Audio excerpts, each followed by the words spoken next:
எழுந்து நடுவே நில்லும். உயிரளிக்கும் ஆண்டவரே, மது தெய்வீக பிரசன்னமைகள் மத்தியில் என்றும் உண்டு என்று நாங்கள் நம்புகிறோம்.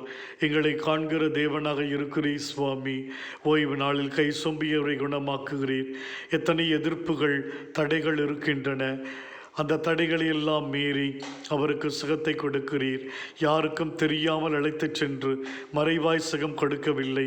மாறாக எதிர்க்கிறவர்கள் மத்தியிலே சுகத்தை கொடுத்து அவரை எழுந்து நடுவே நில் என்று அவருக்கு கூறுகிறீர் சுவாமி.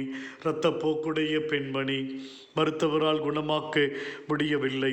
அவரின் விசுவாசமுடைய ஆடையின் விளிம்பு மறைந்து பயந்து போய் சமூக தடைகளால் ஒளிந்து கொண்டவரை சுகப்படுத்தி எழுந்து நடுவில் நில்லும் என்று உயிருள்ள சாட்சியாய் நிற்க வைத்தீரே, நன்றி. 10 தொழுநோயாளர்கள் தூரத்தில் இருந்து கூவி அழைத்த பொழுது குருவிடம் காட்டுங்கள் எனச் சொல்லி சுகப்படுத்தினீர். ஒருவர் ஓடி வந்து சொல்லும் நன்றியை நடுவே நில்லும் எனச் சொல்லி சாட்சியப்படுத்தினீர். தெய்வமே, எங்கள் குடும்பத்திலும் எத்தனையோ நெருக்கடிகள், ஒதுக்கி வைக்கப்படுகிற நிலை, கவனிப்பாரற்று இருக்கும் சூழல். ஆண்டவரே, எங்களோடு அன்போடு பேச பழக யாரும் இல்லாத சூழல் சுவாமி.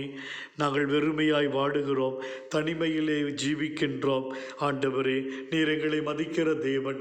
தொடர்ந்து உடைய பிரசன்னத்தால் எங்களை வழி நடத்தியருளும்.